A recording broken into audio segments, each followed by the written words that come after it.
सुप्रभात, good morning friends. मेरा नाम डीसी यादव है और आप सभी लोगों का डीआरडीसी एजुकेशन पे स्वागत है। 31 मई 2025 का करंट अफेयर्स पढ़ेंगे हम, जो हिंदी और अंग्रेजी दोनों भाषा में उपलब्ध है। ये देश के सभी वनडे कॉम्पिटेटिव एग्जाम्स के लिए अति महत्वपूर्ण हैं। हमारे साथ आप नए हैं तो प्लीज़ सब्सक्राइब कीजिए डीआरडीसी एजुकेशन को।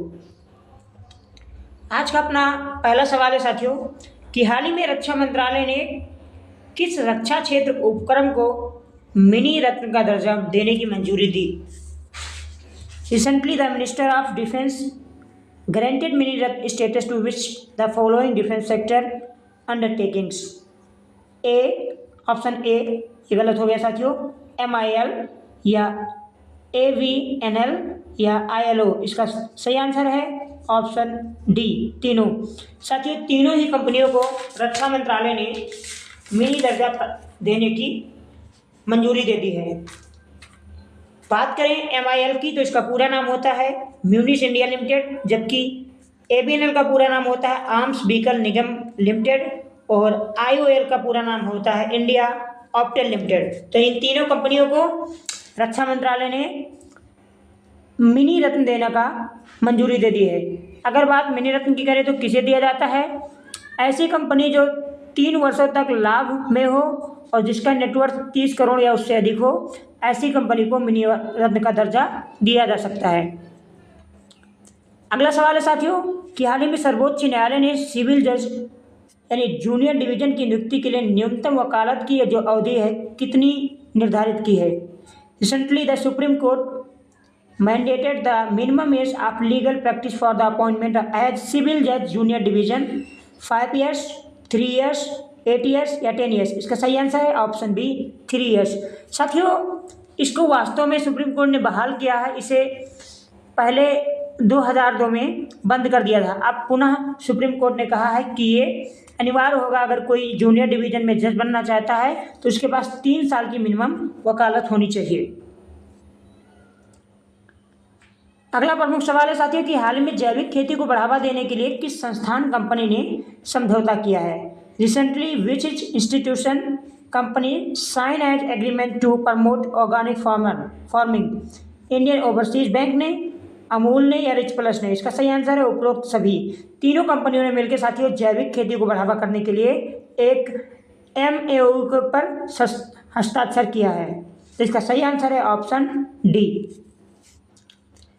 अगला प्रमुख सवाल है साथियों कि हाल ही में किसने पहली बार वैश्विक महामारी, ये महामारी है साथियों, समझौते को अपनाने की घोषणा की है। रिसेंटली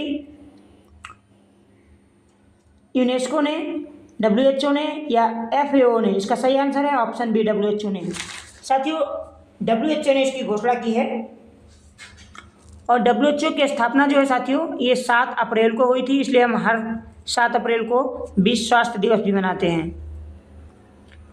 अगला सवाल है कि हाल ही में मानक रैंक पदों की उन्नति योजना किसने शुरू की है। भारतीय जल सेना ने, भारतीय वायुसेना ने या भारतीय स्थल सेना यानी सेना ने या गृह मंत्रालय ने। इसका सही आंसर है ऑप्शन डी, गृह मंत्रालय ने। साथियों, इसमें जो असम राइफल्स हैं जो कांस्टेबल के पद पे थे उनको SI यानी सब इंस्पेक्टर बनाने की बात की गई है, जो अपने पद से रिटायर हो चुके थे, ताकि इनकी गरिमा बनी रहे। इसलिए गृह मंत्रालय ने इस चीज़ की शुरुआत की है। अगला प्रमुख सवाल है साथियों कि सुर्खियों में रहा काला नमक चावल के संबंध में कौन सा कथन सही है। ये बासमती चावल की प्रजाति? जी नहीं, बासमती चावल की प्रजाति नहीं है। क्या बुंदेलखंड में उगाया जाता है? नहीं, ये जो नेपाल का तराई क्षेत्र है, पूर्वी उत्तर प्रदेश है, वहाँ पे उगाया जाता है और इसमें आयरन और एंटीऑक्सीडेंट की मात्रा भरपूर पाई जाती है। जी हाँ, ऑप्शन सी सही है। और यह गोंडा में एक जिला एक उत्पाद के तहत चिन्हित है? जी नहीं, ये सिद्धार्थनगर में चिन्हित है। तो सही आंसर है ऑप्शन सी। अगला प्रमुख सवाल है कि हाल ही में किस प्राइवेट कंपनी ने तेजस विमान के पार्ट बनाकर हिंदुस्तान एरोनॉटिक्स लिमिटेड को सौंपे हैं। तो इसका सही आंसर है ऑप्शन ए, BEM ने। साथियों, इसका व्याख्या देख लेते हैं। मुझे लगता है इसका व्याख्या छूट गया। वास्तव में साथियों पहली बार तेजस विमान का पार्ट किसी प्राइवेट कंपनी ने बनाया है। हम सभी जानते हैं हिंदुस्तान एरोनॉटिक्स लिमिटेड जो है एक भारतीय अधीन कंपनी है जो भारत के रक्षा क्षेत्र के लिए काम करती है, लेकिन पहली बार किसी अन्य प्राइवेट कंपनी ने तेजस के लिए करना स्टार्ट किया साथियों। इसने एक तरीके से सब असेंबली तैयार की है तेजस के लिए, और इससे हमारे रक्षा क्षेत्र में काफ़ी बढ़ोतरी होगी। हमारे रक्षा सचिव ने इसकी जानकारी दी है। अगला प्रमुख सवाल है साथियों कि हाल ही में अंतर्राष्ट्रीय आलू दिवस कब मनाया गया? तो इसका सही आंसर है 30 मई को मनाया जाता है, और इस बार दूसरी बार मनाया गया। 2024 में साथियों इसकी शुरुआत हुई थी, ईवन के द्वारा इसको शुरुआत किया गया था, और अब 2025 में ये दूसरा है। अगला सवाल है कि हाल ही में मेघदूत मिलेनियम डॉग सॉफ्टवेयर किसने लॉन्च किया?